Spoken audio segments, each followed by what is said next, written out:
So Matt, it's good to have you with us today. I think one of the simplest things we can do is we got to define some terms as we get started. But before we do that, why don't you tell people a little bit about yourself? Tell them who you are, what you do. Sure. So let's see, where do you start? All the way back. So I grew up pagan.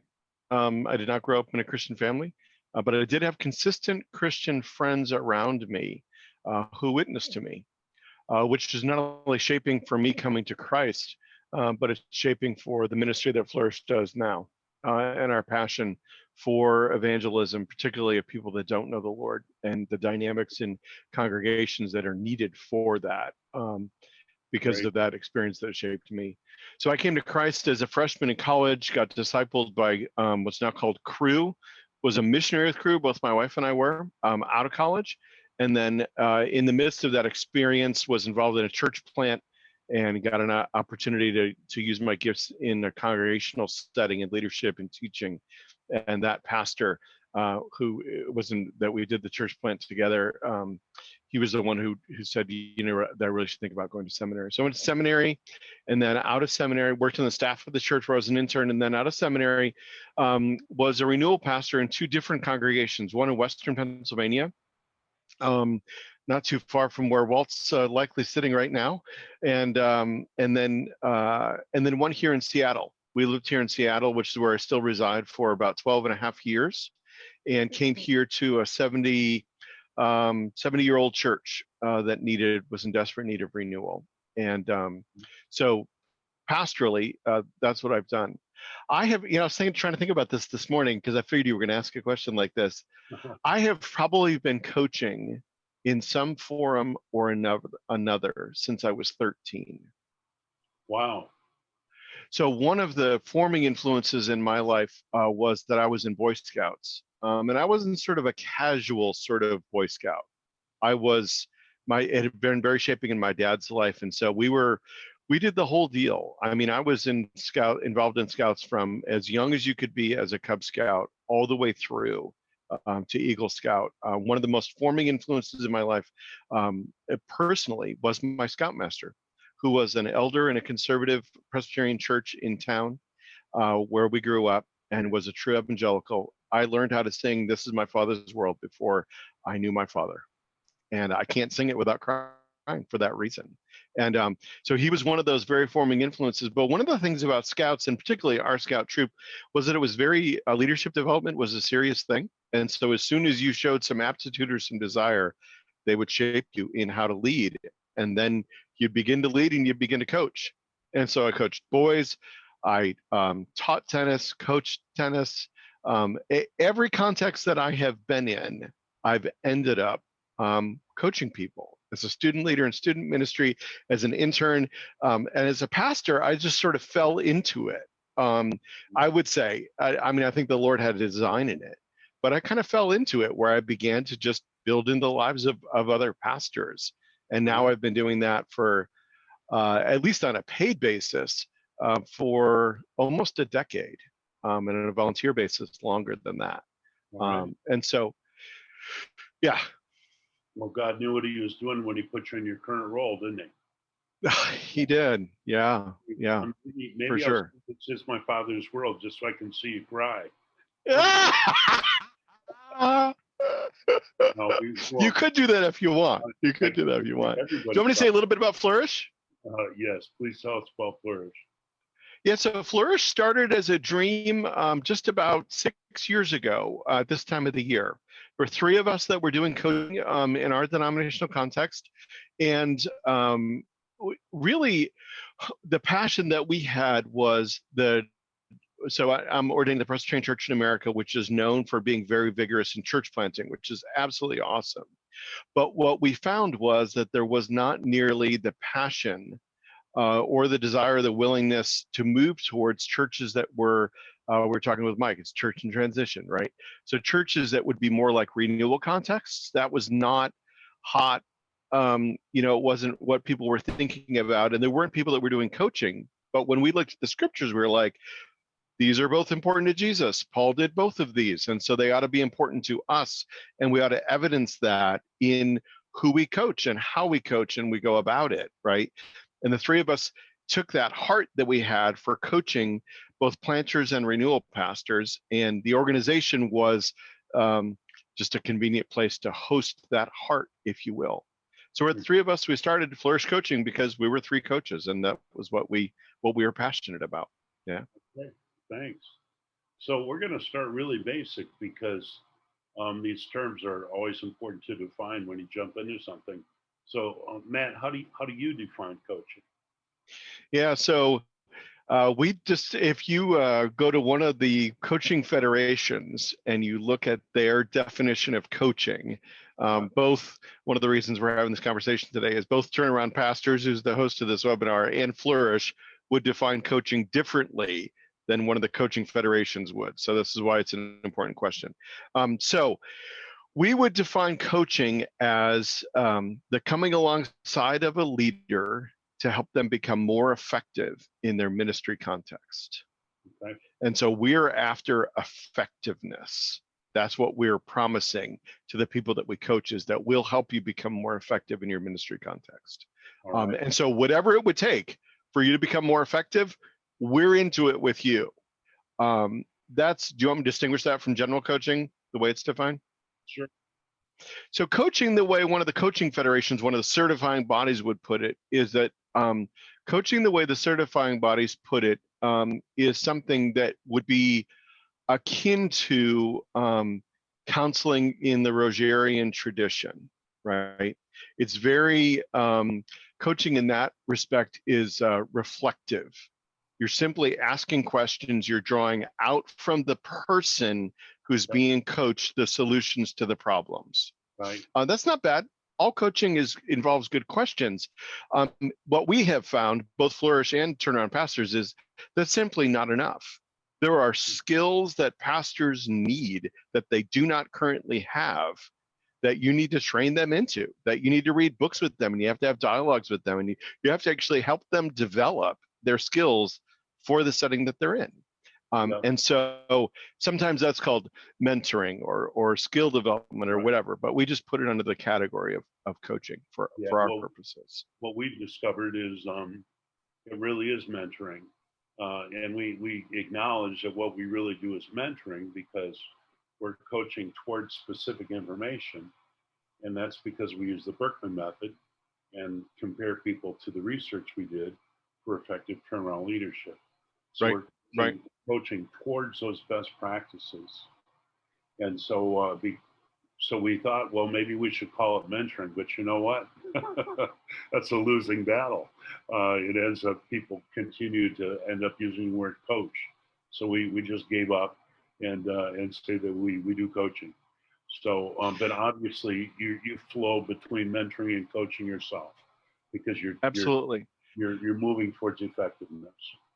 Yeah, I think the other thing is that I think that the connotation, maybe not the denotation, but the connotation of mentoring is that's typically somebody who's older and wiser with somebody who's younger, and it can feel sort of insulting.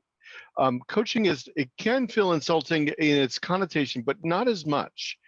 Coming alongside, all of us would love to have somebody come alongside of us.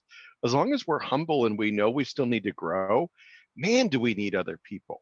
One of our founders, now with the Lord, would say everybody needs a coach because everybody needs somebody to walk alongside of them, right? Yeah. And believe it or not, I actually coach people my age and older. So Yep. Yeah, you bet. So Matt, for you, what makes coaching Christian? Yeah. Well, I think at least a couple of things, and maybe we can bounce around more because I probably won't think all of them off the top of my head. What makes coaching Christian? Well, one is that the person who's being coached is still making progress in their own discipleship to Christ, right?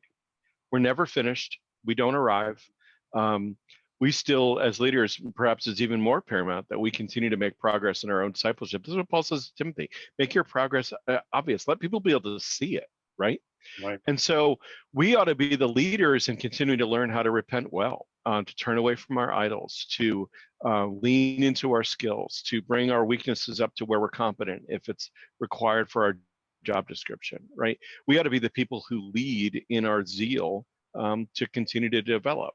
And so I think that part of it is that part of what makes it Christian is that that we believe it's an aspect of sanctification. It's an aspect of discipleship, right? That this is, I'm helping somebody, I'm walking alongside somebody as we're both trying to draw nearer to Christ, right? Yep, I like that.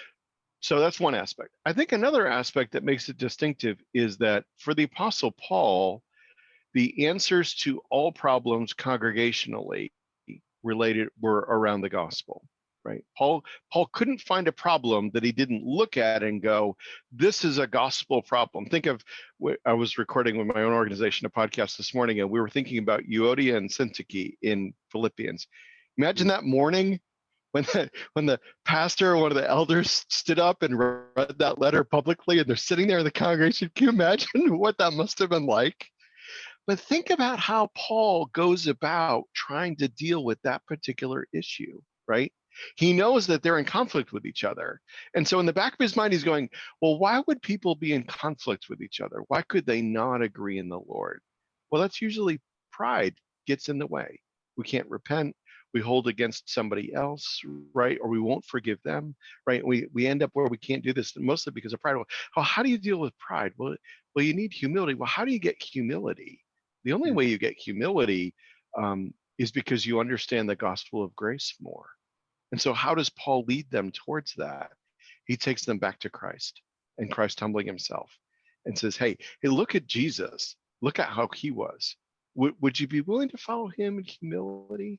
Right, so for Paul, the answer to all problems, it revolve around the gospel, right? It's people misunderstand the gospel, they don't understand the gospel, or they can't figure out yet how to apply the gospel. That is the entire diagnostic the Apostle Paul has. Yeah. So that's a big diagnostic for the coach. The coach needs to ask, where does this pastor not yet understand the gospel and know how to apply it to their own life, to their own ministry, to their own progress in the faith, to their own development as a minister, to their own thinking about themselves, right? So I think that makes it distinctively Christian as well. There's a lot more resource of the Holy Spirit applying the gospel to the pastor. That's at least two ways I would say it's distinctively Christian. Sure, I appreciate that. Those are great. So the concept of discipleship, first of all, and then secondly, remembering the gospel context is always the context. Always the context. The gospel is always applying to whatever their situation happens to be. Yeah. Now, at Flourish Coaching, you guys specifically use the word perspectivalism, which is a word for perspectives, which we all understand. Perspectivalism, well, what do we mean by that? And so a brief definition of perspectivalism, why does that lay underneath what you do? So that is, when the three of us got together who started Flourish, we were not sure when we first started dialoguing whether we had a cohesive coaching philosophy that we shared among us. And so it took a lot of dialogue. Three people who had intuitively done a lot of coaching, knew the gospel was at the center, but we didn't really know if we had a cohesive framework or not to work with. And as we dialogued, we realized that all of us had been affected in different ways by a particular Bible teacher in our tradition, a guy who was a professor at a couple of different seminaries, a guy named John Frame. We can link his article to Perspectivalism, the introduction, if you want, Gary, to this. And so what Frame taught was that if you're going to know something, only God can know something, intimately and perfectly. We're limited in the way that we come to know things, right? And that it's useful to kind of, as we're trying to come to know something, to realize that there are different perspectives to look at something from to get to know it, kind of like holding up a diamond and looking at the facets, right? So a common coaching question that I will ask someone that I'm coaching is, how's your life? That's my first coaching question that I ask pastors, which is intentionally not just open, in that it lends itself to a variety of responses, but it allows me to see from what perspective are they thinking about their own life or their own church. I'll ask pastors, how's your church, right?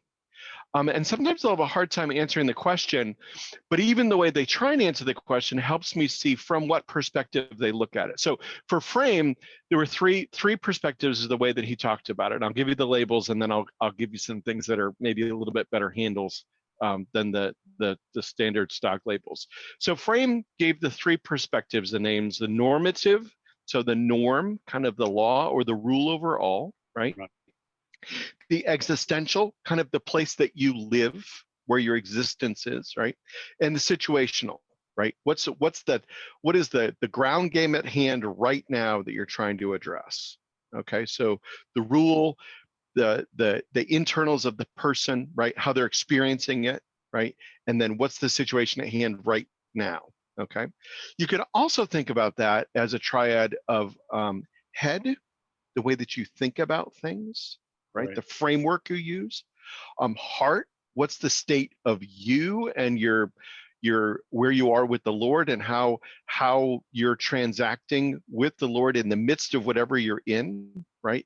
And then hands. What do I need to apply my hands to right now? And the reason that's important is what we found when we started Flourish was that there was a lot of coaching that was available that focused on one of those three perspectives. And we don't want to diminish, we're not in the business of diminishing other coaching organizations or other philosophies, or we're just not, that's not our MO. Here's what we found. We found that you could get coaching, particularly say in church planting, that really focused on the kingdom and Jesus' priority of evangelism, which we think is super, super important, obviously, but didn't really deal with the ground game or how you were experiencing it, right? It just was, go reach people with the gospel, right? And this priority of the kingdom, and really that only, right? We had a lot of coaching organizations that dealt with really the heart. One of my good friends in the coaching world is a guy who would say, "Oh, I do something very different than you. I'm really just interested in trying to help pastors keep their hearts in the midst of ministry." It is a fabulous coaching ministry. It's wonderful. It's what the Lord's called him to. It's awesome. It's a great thing. But that is what he does. That's his niche, right? And then I think you get something, and this is where I would say that, say, an organization like Tom Rainer and Church Answers is so exceptional at the situational, at the hands about what you got to put your heart, or what put your hands to right now, the really tactical kind of strategic stuff. Important, right? Here's what we found. It was very easy to get coaching that emphasized one of those three perspectives, right? And did it really well. What we found for ourselves in the ministry we were doing and the coaching that we were doing is that the effectiveness of the pastor frequently lay at the intersection of all three of those.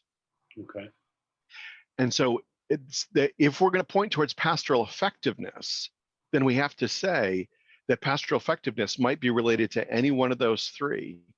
And in this coaching call, it might be this perspective that needs an emphasis.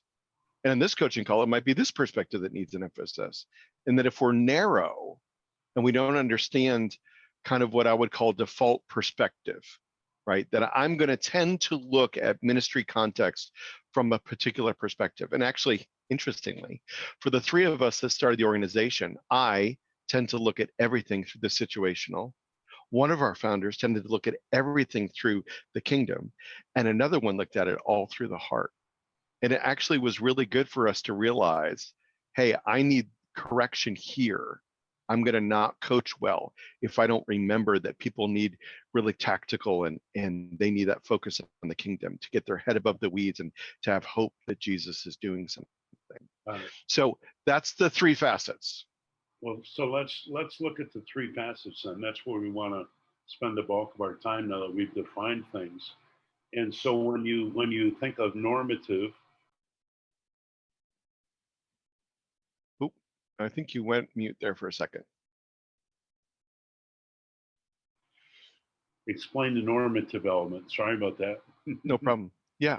So the normative element is the rule over it, and in frame at least it's a triangle, and it's at the top of the triangle because it does have priority, right? So this is the role of the scriptures in the life of ministry, right? God gives us the mission. He tells us that we're receiving a kingdom and that we're spreading the gospel, and that there's a hopefulness, I think, about what we're doing. Frequently, the normative, there's two emphases that are important about the normative. One is that it reminds us that it's not simply what's on the ground and what's in my heart that are in play. That we like to say at Flourish that the only sufficient reason that today dawned is Jesus is yet gathering a people and using us to do it, right? So that tells us the mandate and the hopefulness, right? The mandate is go about going to see people come to know Jesus and be discipled in him. That is the overall norm. That is what we're about. We don't get to pick that. It's imposed on us, right? The other is that it's a hopeful thing. If today dawns, Jesus is yet gathering a people and he's using us to do it, right? So get at it. That's why we're here. That's why today's here, right? And so we can't forget that norm. And very frequently, occasionally in church planting, but very frequently in renewal, we're trying to get people back. You guys talk about getting people off the evangelism plateau. Turnaround does, right? And very frequently, we're trying to get people back to that kingdom mandate, right? And that's not really about the situation necessarily on the ground of your heart, but it's like, this is the mandate overall. And you got to keep that in view and remember that, right? And so we're trying to emphasize that to people. An example of that is how stunned we often are that we always have to go back to mission, vision, and values. And it's so common that churches have a mission, but they don't understand their values. They don't understand their own vision statement for their community. And so they're really falling short of applying the gospel to their community. They're applying it internally usually, but not externally. And some things are missing in their mission, and they haven't articulated well in their vision. And we're really surprised that we always have to go back to that foundation and begin building from there. And in some ways, what we're really doing is we're building on the normative. Yeah. And look, until we fully understood discipleship and what it is God is calling you to do, and now we're making sure that we're applying that to your context, we haven't laid the foundation for you to move forward missionally. Right, right. So in a sense, you're reasserting the normative, right? That's a great way to put it. Yeah, we're reasserting it, which is critical, obviously. Yeah. By the way, if anybody has any questions, you can always use the chat room. And excuse me, I can look in the chat room, or you can unmute yourself, and we can work with that. But you can flag us sometimes if you see chat more quickly than I do, or if you've got a reaction, you want to give us an amen or whatever, give a thumbs up sign or a smile. You got reactions down where you can do that. It'd be like, hey, that was a good comment. So that keeps us all awake. Okay. All right. Thank you, Gordon. So Matt, anything else from thinking about the normative example? I think that the normative can feel diminishing, right? We're not measuring up to the kingdom mandate, right? And so I think it's sobering in the right way, but I really want us to be hopeful. Although it is the norm and it's what's imposed on us and it's what Jesus expects of us. This is a hopeful thing we're involved in. You don't have to be like I think that sometimes our eschatological view can change our hopefulness, right? And I think that there is reason to be optimistic. If today's here, I think that word that God gave to Paul in Corinth, I'm going to take care of you. I've got people here. Go get busy. I think we all need to hear that. And the normative, I think, is meant to call us, sober us, remind us, but also to give us hope, to get our eyes above the weeds, right?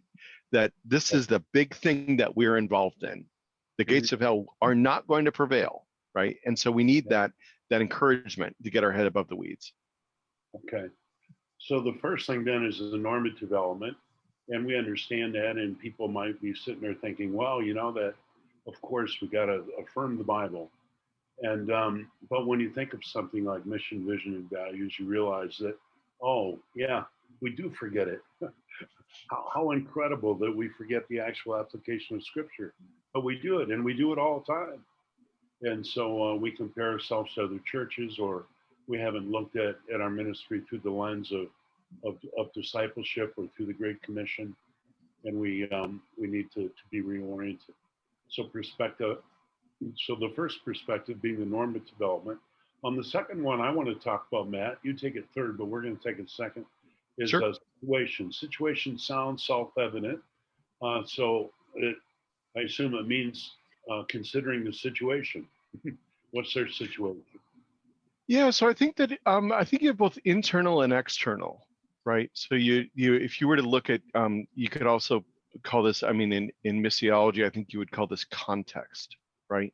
And context is on at least two horizons, right? At least on two axes. You have the internal context of the congregation, right? And you have the external context of the community to be reached, right? And so you're always trying to think about, how do we go about in the week in and week out, over the course of a ministry year, right? How do we go about this great work that we're called into, like the normative calls us into a work, but how do we go about actually seeing the Great Commission go forward here? What needs to be dealt with right now in front of us in order to be involved in that work? And so the situation can be as hairy as there's a big conflict you're trying to mediate, or there's a divorce with a leadership or whatever, that person in leadership, you can be as hairy as something really difficult right in front of you, or it can just be, all right, our situation right now is we need to create more leaders this year, or we need to figure out how to turn this program off so that we can get people out with their unbelieving friends, right? We need to teach them how to do evangelism. We need to, we've just discovered that people don't believe that those who don't know the Lord go to hell. All right. So we got to do some doctrinal reinforcement, right? And so we're always trying to figure out the internal context, the external context. How is it that we go about the Great Commission here at this time in this place, right? Because that's Right. what missiology is. Okay. So you talked mostly about the situation within the church. What are some ways we would talk about the situation outside of the church? Yes, I think that as we teach churches envisioning, so both Turnaround and Flourish do this, one of the things that we want people to do is we want them to really know their community. What's the makeup of our community? What are the needs in our community? What are other churches and ministries? How are they ministering in our community? What are the holes in our community, right? That's a component of vision, right?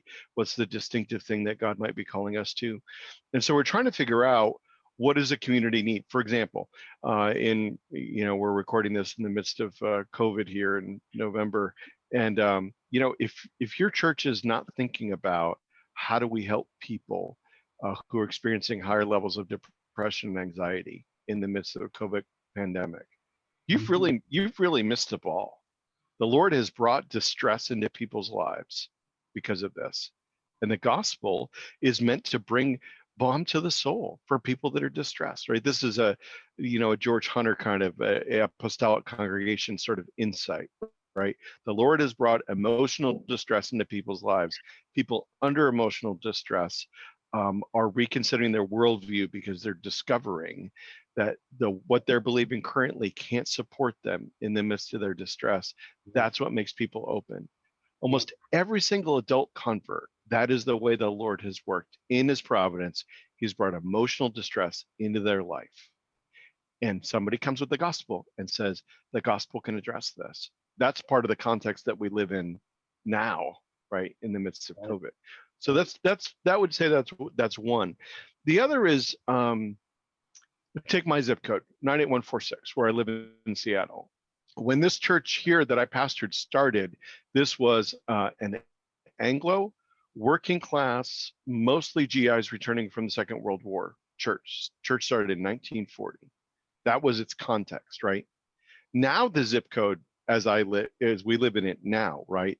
If you go that way towards the water, I live about 13 blocks from Puget Sound. You're looking at multi-million-dollar homes overlooking the sound and looking at the Olympic Mountains, right? If you go that way towards the east, you go into an area that is highly immigrant. It's where refugees are resettled in our community, right? And it's mixed income, purposefully built communities by the city, right? And so if you, the biggest non-Anglo demographic in our zip code is Hispanic, and that's primarily Mexican Hispanic, and most of the households, or a good proportion of the households, are headed by single mothers. Okay, so if you know that about our context, about 98146, particularly to the east, right? If you know that, that context ought to make you think about what sort of outreach would we want to do in the community? Right. What are the needs that are there that we could meet, right? That's part of our context. So that's two at least. And that's that's an example where we can clarify something. You know, vision relates to your inaccurate view of your own situation. And so while you might say your mission is something, you know, we hear this statement all the time, to know Christ and to make him known. Okay, great. Who are we going to make him known to? Well, in the year 2021, we want to impact 100 single parent moms with the gospel. That would be an example of a vision, a portion of a vision statement for that particular congregation. Mm-hmm. Right. Gary? Yes. Yep, we've got a question here. Okay. Great question, one I was thinking about myself. But Rich asks, how involved should a coach be in speaking to or training the congregation in the skills they need? Does the coach get involved with that? Is that overstepping the role, or is that left to the pastor to deal with the congregation? You want to take a shot at that, Matt? Yeah, so as a coach, so there's, I think it could be both. So I think as a pastoral coach, in the way that we go about it, we ask the pastors that we coach, give us 5 areas that you want to develop in over the course of the next year. Okay, so we want to define it. And many times we ask them to do that in interaction with their leadership, because their leadership is going to know to a degree how they need to grow. Okay, they're going to know how they need to grow as well. So we want to give some definition to the coaching relationship to say, what are we shooting for? What's the vision, if you will, for this coaching relationship, right? What do we want to see developed? Okay. So I think that the question that Rich is asking here, I think intersects in a different way than necessarily just straight up pastoral coaching. We as a ministry, and so does I think Turnaround, we do something called the church health assessment. And a church health assessment basically says, hey, can you give us sort of a bottom line of what is it that, where are we at with our church? And I think if a church says, we want to do a church health assessment, and many times that'll get paired with coaching the pastor. We're just talking about a guy about this yesterday, actually. If the church says do a church health assessment, then yeah, I think you're a lot closer to that coach walking alongside the church as he walks alongside the pastor. But if it's purely pastoral development, right, the only viewport that you have into the church is the pastor's viewport, which you hope would be accurate, but it might not be. Without a tool like an assessment, you don't really know, is his viewport accurate, right? And that, so you can end up myopic without the use of some other tool. Yeah. Does that come close to answering the question? Well, I think that's a great answer. I'm gonna define it a little bit as well and give another definition. Coaching with a church from the standpoint of doing a church health assessment, like you're mentioning, Matt, a la Paul Borden, where you go in and the church has to literally vote and sign off on something. they're taking radical steps. They're doing things like suspending their bylaws for a year. If you're going in and taking those kind of steps, the coaching that the pastor receives after that usually comes from a coach other than the person that did the health assessment. Hmm. And I think the issue of confidentiality can come into play there. How is the pastor going to feel safe enough with you if they think you're reporting back to their board? Right. So there can be interaction between a coach working with the church and the coach working with the pastor.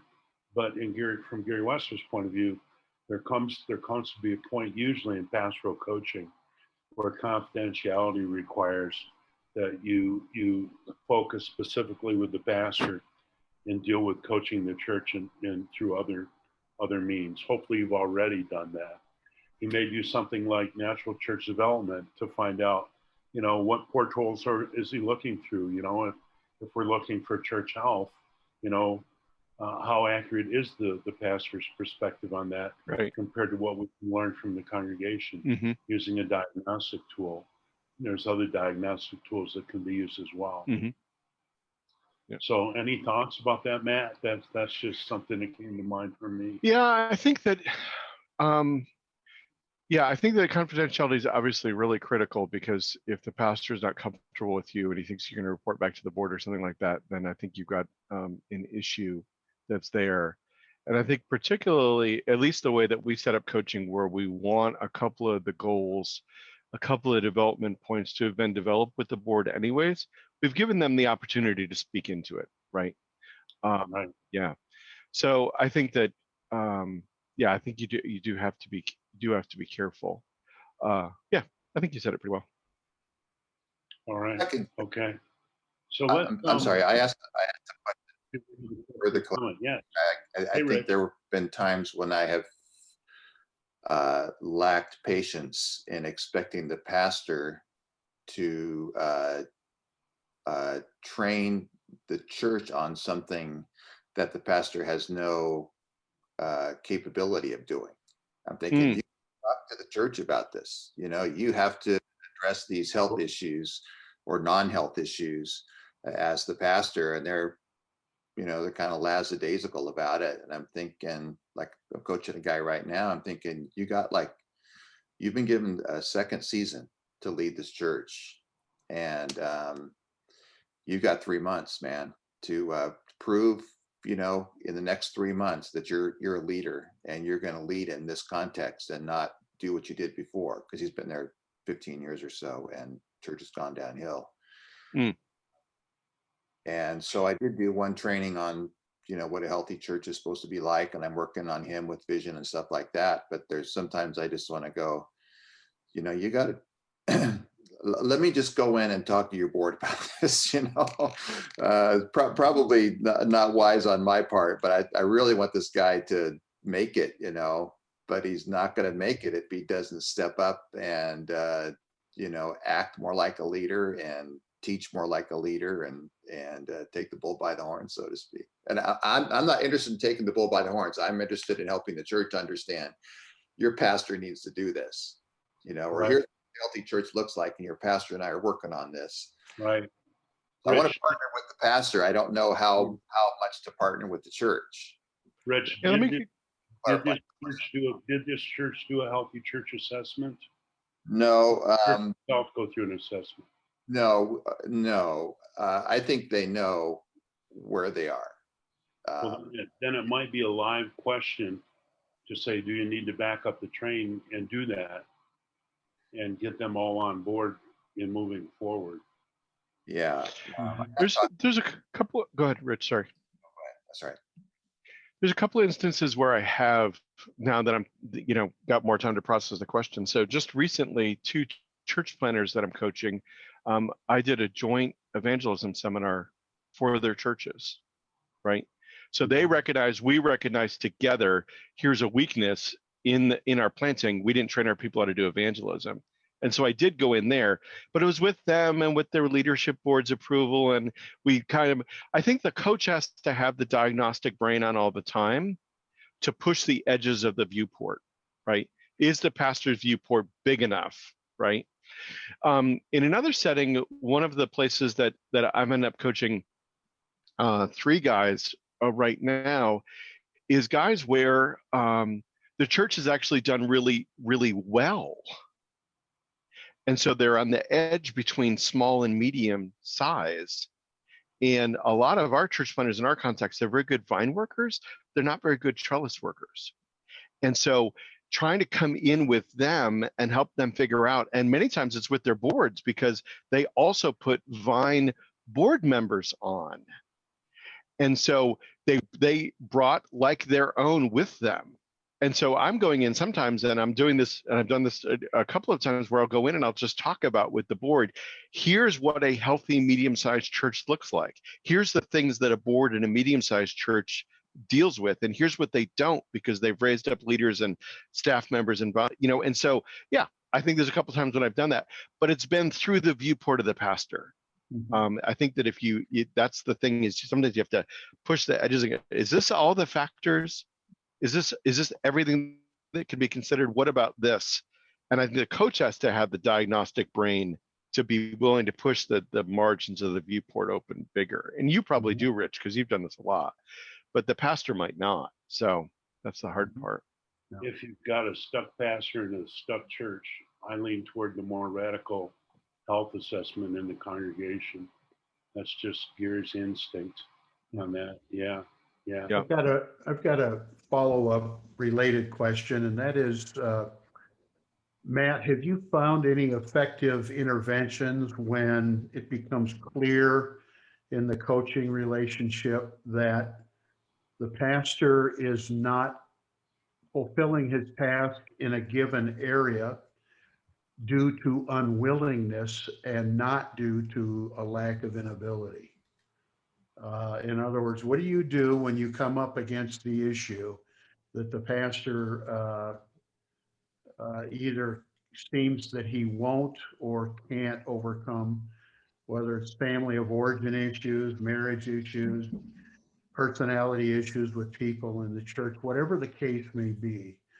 What are some effective interventions you've found when you find the unwilling pastor? Yeah. Rarely have I had that. I have one really bad coaching experience where I just felt bad taking the guy's money. And I think that one of the reasons why we pick 5 things at the beginning that the pastor wants to lean towards, and that the board wants him to lean towards, and that we want to lean towards with him, is that we want to find the areas where he does want to grow, right? And so we're sort of like pre-choosing the places where there's willingness already. So that's one of the ways that we insulate it. I think that the other is that I'm working with a pastor right now. Actually, just texted this morning to confirm our next contract extension, and I think that one of the things that for him, he's older than me, which can be sometimes challenging to coach somebody who's older than you, I find. But one of the things about him is that he is going to have to choose to learn some skills that are not natural for him. And we'll find out. We will find out in the course of this coaching year. We'll find out whether he can build those or not, or whether he should just say, this is not me. I don't think this is a genuine weakness. It's not something I can bring up to the level of competency. So I don't know if this is scratching your itch, but I think that for guys where they come up against a weakness, but it's job required, it's in their job description, right? You can help them get up to competence if they're willing. If they're not willing to come up to competence in a weakness, then either you've got a character issue, right? And you got to call them out and just say, brother, Jesus calls you to this. If you're unwilling, this now becomes disobedience, and this is dangerous, right? Or if to say, brother, I think it might be time for you to find something else where the job description is more in line with who you are and what you want to do, and you may have to pull the plug on this. And I'm sorry to tell you that, but your friends tell you the truth about yourself, right? And so I'm trying to be your friend here and tell you the truth about yourself. Mhm. My suspicion is that these are characterological issues that usually lead us to a dead end like that. And when you're dealing with a characterological issue, sometimes you just have to confront it and say, you know, if you won't or can't deal with this, I can't help you. You know, I think this has to be addressed, and maybe you need to address it through X, Y, and Z, because it's probably not going to happen in the context of our relationship. Yep. So yeah. Well, in the interest of time, I'm going to push us on to the existential. We've talked about the normative development, the situational element. Now we want to talk about the existential element, which probably is the most familiar to us. We think most about for coaching because we're looking into the life of the pastor himself. So what do you mean by existential when you use the term? Matt, did I state that correctly? Yeah, that's fine. So what we're primarily thinking about here is how is the pastor experiencing his ministry right now? How's it wearing on him? How is it transacting? How does it feel on Monday morning when he gets up? Right? How does it feel after a board meeting? Right. So we're trying to look and say, I'll ask guys, do you feel like you're closer to Jesus or further than Jesus? Do you feel like you're walking towards him or away from him? That's a diagnostic that a friend of mine taught me.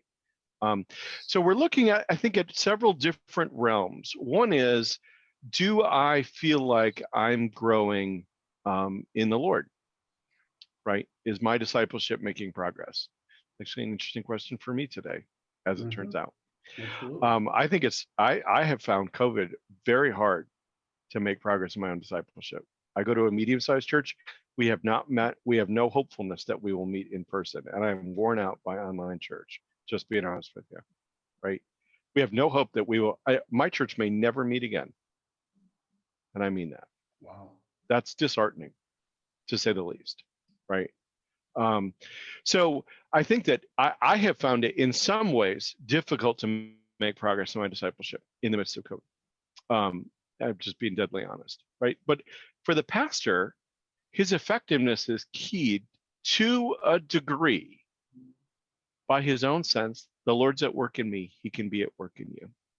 Part of my hopefulness for other people is that I'm hopeful about myself, that I'm feeling close to the Lord, that I feel like that there's intimacy here with Jesus, that I'm discovering new ways, and I am, which is fun, to apply the gospel to myself.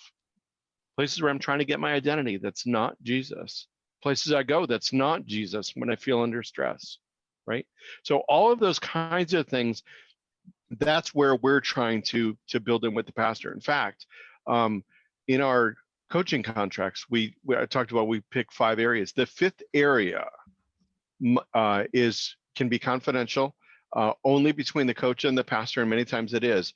What we tell guys is, hey, the most use I can be here to you is you tell me where you go when it's not Jesus. I don't care what it is. If you're repentant of it, that we're fine. But I'm telling you, you're going to go somewhere in creation that's not Jesus when you feel under stress. And we ought to have that visible. We ought to know what that is, and we ought to be talking about it. So I know, when's the last time you looked at porn?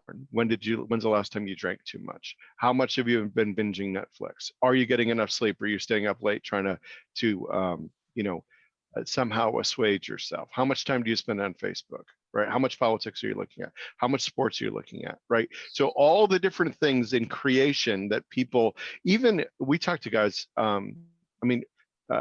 obviously a lot of guys struggle with porn, but we talk to guys about selfish sex too, right? You can use right marital sex in the wrong way, right? And so we want to have visibility to that stress point of where I go to when it's not Jesus, and be coaching around that, right? And asking about that and saying that's fair game. We're gonna keep looking at that. One of my guys is anger, and it's multifaceted, and it's kind of like it balloons different places and in different ways. But hey, that's great. How's your anger been, right?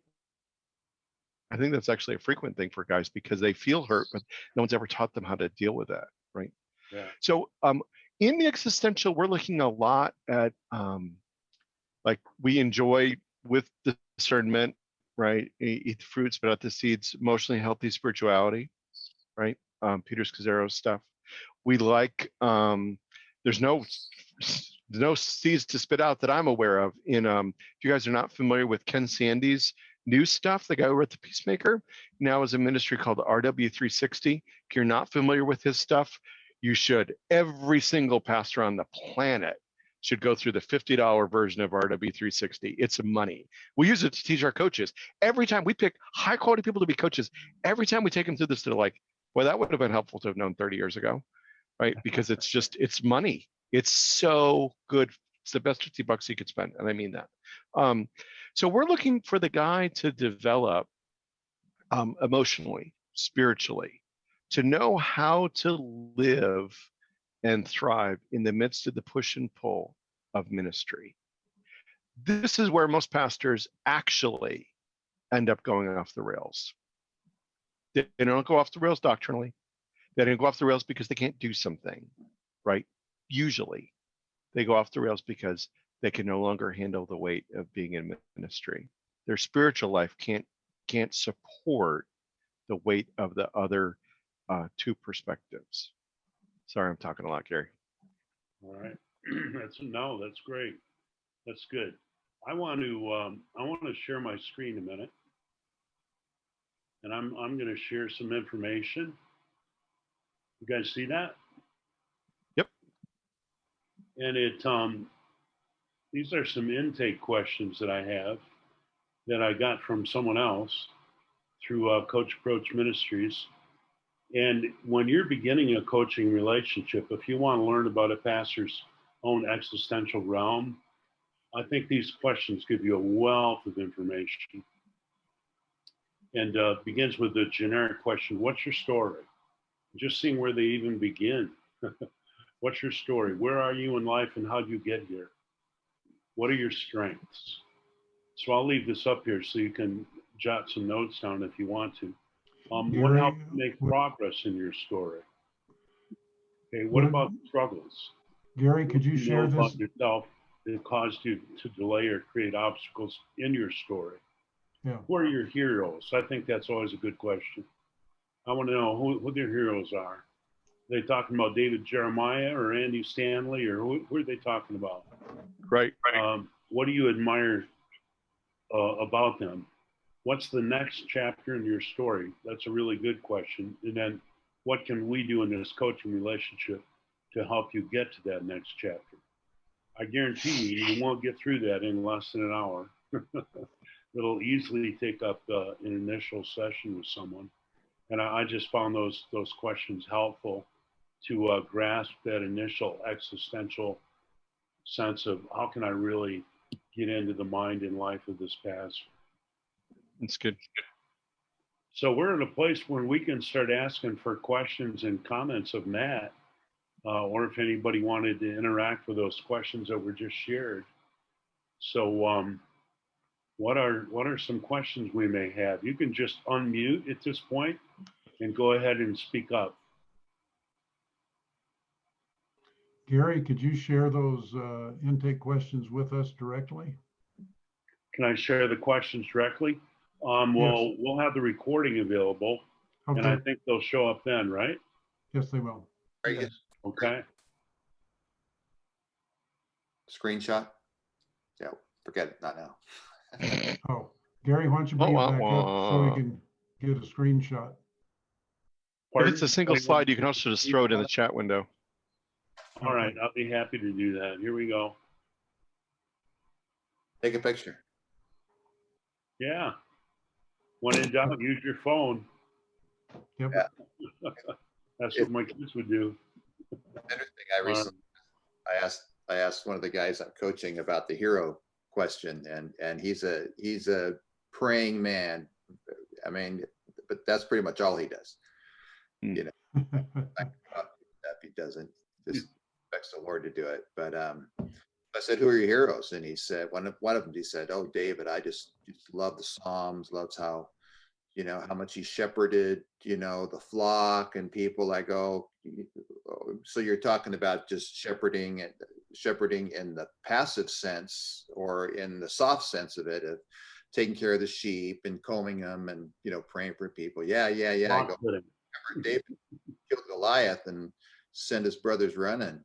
You know, I mean, the guy was a rascal as well. Oh, I hadn't thought about that. You know, and then he loves John, because John was, you know, the Apostle John, because he was, you know, the one that Jesus loved. And yet it was he and his brother went to call down fire from heaven, you know. And I really think that John and James's mother's name was Thunder, because we know that their father's name was Zebedee. But That's good. Any other questions or comments? Tend to be somewhat, you know, they see the one side, but maybe not the other. Right. And they love the shepherding idea, but, you know, shepherds carry, you know, today they carry rifles and pistols to ward off the bad guys. So Thanks, Rich. Matt, Do we have any questions from anybody? Brian? Yeah. Go ahead, Brian. Yeah. Question is, do you find Zoom video coaching to be far more effective than just using a telephone? I do, personally. I do all my coaching on Zoom. That's the only way I do it. Yeah. Here's what I would say. It depends. One of the things, having done coaching by phone for a number of years, that you develop with phone is that, like a person who has lost one of their senses, you know, maybe you've heard if somebody's lost hearing, that their ability to detect vibration, their ability to see things, they can read lips. I can't read lips, but my friend who's deaf without his hearing aids can read lips, right? So you grow more attuned as a coach when you only have phone. So Zoom can make you actually lazy as a coach. Used well, it can be great if, and this is why it's an if you use it in the right way. So one of the things that I do is I actually make my coachees super, super small, right up by my camera. And I put my coaching notes that I'm taking notes in right below it. So I can look at them and I can have a lot of eyeball on them while I'm typing my notes. Because I want to take, if I've got the opportunity to take in more body language and things like that, then I want to, right? So I think it depends. It depends how you use it and whether you use it well or not. We do almost exclusively Zoom. Some of my guys actually don't like it. They actually want to do phone. They want to walk, and they want to be able to interact that way. And I don't think it's a hiding. It's it's uncomfortable to be seen all the time. And some people just don't want to be seen all the time. Yeah, so I have a couple of guys that, they're just like, no, I prefer phone today. Okay, I'll work with that. What's that? Brian, do you have a follow-up to that? Just thank you. Oh, all right. I would say, yeah, it probably depends on the guy. Just what Matt just said, that some people you're going to have better conversations with on the phone, and probably most people you're going to do better with some video. Even my parents, my mother, we've, for all the years I've been out of the home, we've spoken on the phone. She's like, why would I want to do FaceTime? What do I gain by that? Can we get anything out of FaceTime that I get to see you and everything? And she's just like, I'm great with phone. My dad's like, yeah, if you can get my dad for 5 minutes on the phone, you just had a great conversation. But FaceTime, he looks at it and he goes, hopefully my brother and I pull this off over Thanksgiving when we're in New York to actually get him an iPad. My dad will actually sit there and talk to me on FaceTime in a way that he won't on the phone. So I think it depends. We bend towards the people that want to be coached, right? That's a good coaching. I like that. So. That's good. Yeah. Another question. from anyone. Don't forget to unmute if you have one.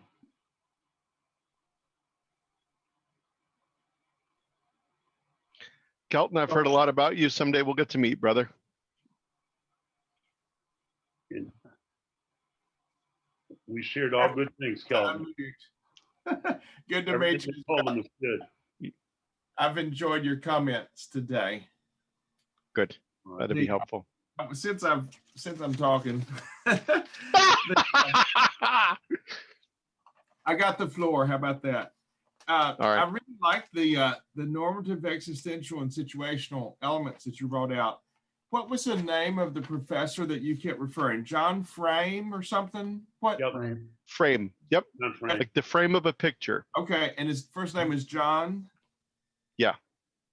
We can put our coaching philosophy and a link to his article is built into that. We can put all that in the notes if you want for the show. The other one was a term. Okay, let me find it. Hang on it.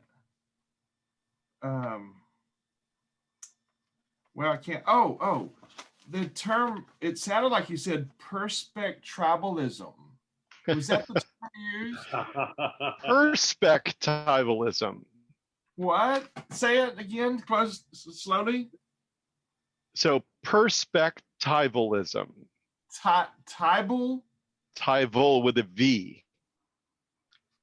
Tybalism. Like the word perspective with ism added on, with all ism added onto it. Oh, perspectivalism. Okay. Yes. Okay. Or seeing things from different perspectives, right? Perspectivalism. Okay, I got it. Perspective. So if I apply it, if I go back to the beginning, I ask a pastor, "How's your church?" Yeah. Sometimes he's going to look at it from the normative and go, "Oh, we're not making any progress with the gospel. Nobody's coming to Jesus." Sometimes they're going to look at it and their first response is going to be, "Oh, I get this fight with my elders going on right now." And other times they're going to look at it and go, "Oh, this is just so hard for me. I'm having such a difficult time at it," right? So you can get responses from any of those three, I got right? it. And it actually tells you a lot how somebody first responds, which is why I use the question. I I've was got a definition of. couldn't figure out the word. That's all. That's all right.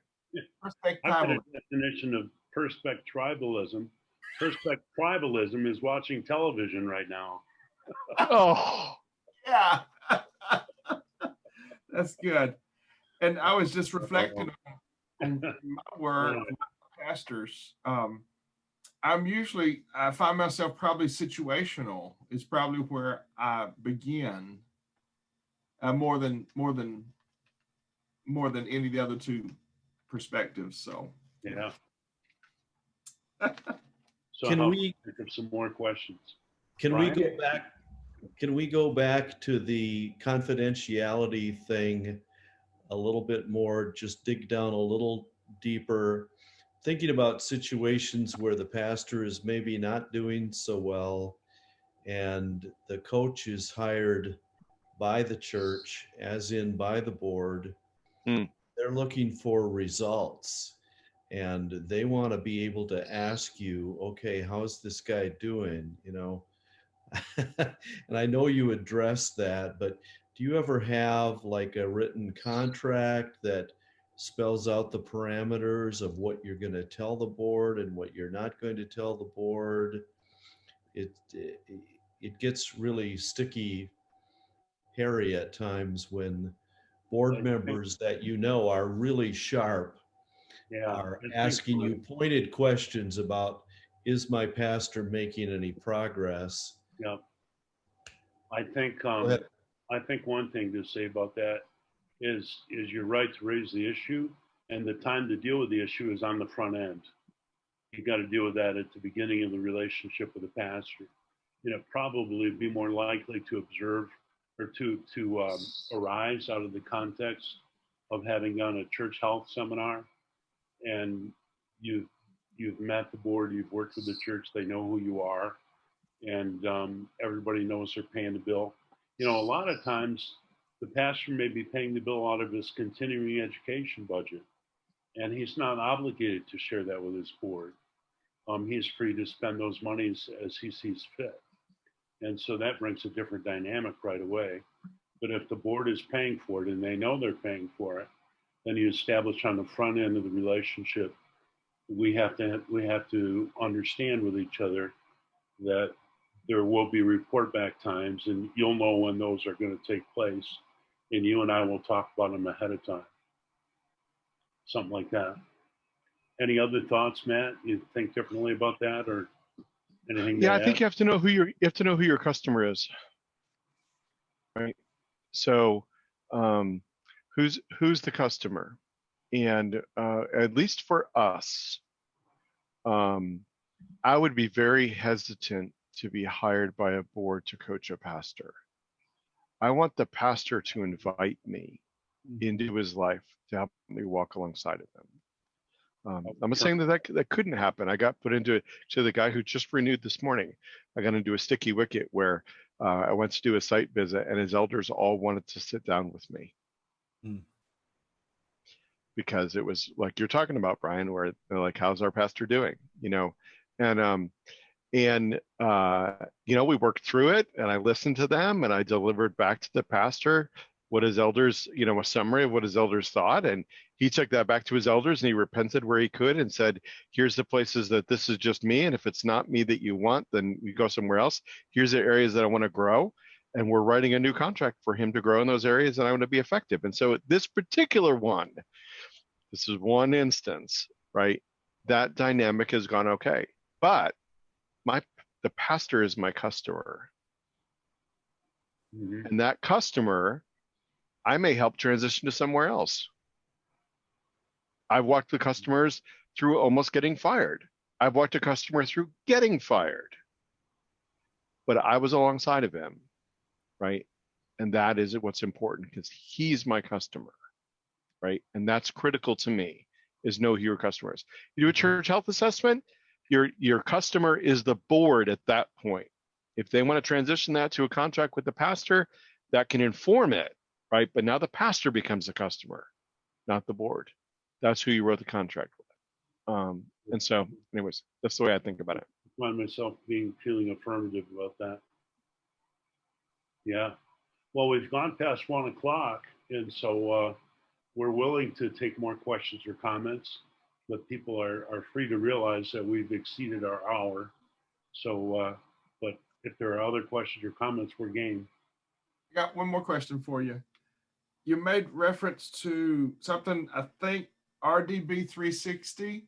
Did I get those initials right? It's actually R as in Ralph, W as in Wilbur, 360.org. So it's RW360? Yes, sir. Okay, .org. In that case, the Southern would have worked better. RW360.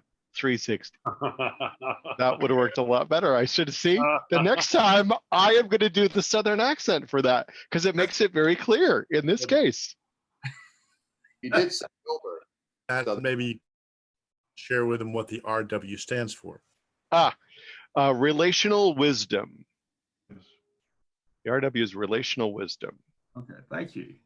You're welcome. And that's an area where many pastors really struggle, with interpersonal relationships with the board, with the church, with other pastors, with the community. And ministry is relational. Yeah. And but not everybody is so relational. And even with themselves, how do you feel about that? It's a very frequent question I ask pastors. They're kind of like, and they don't really know. But if you don't know how you feel about it, you can't pray about it effectively, right?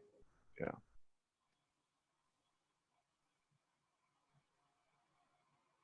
Any other questions or comments? Thank you, guys. This has been a tremendous time, Matt and Gary. Thank you. My pleasure. Glad to do it. Yeah. Yeah, thanks very much, Matt. Enjoyed it. People want to talk more, we'll put I think Gary will put my contact stuff in the in the show notes or whatever, and happy to appreciate you, brothers, and happy to help any way I can. They can always Google Flourish Coaching, right? Yep, flourishcoaching.org. Yeah. Thanks so much, Matt. Appreciate it. You're welcome. My pleasure.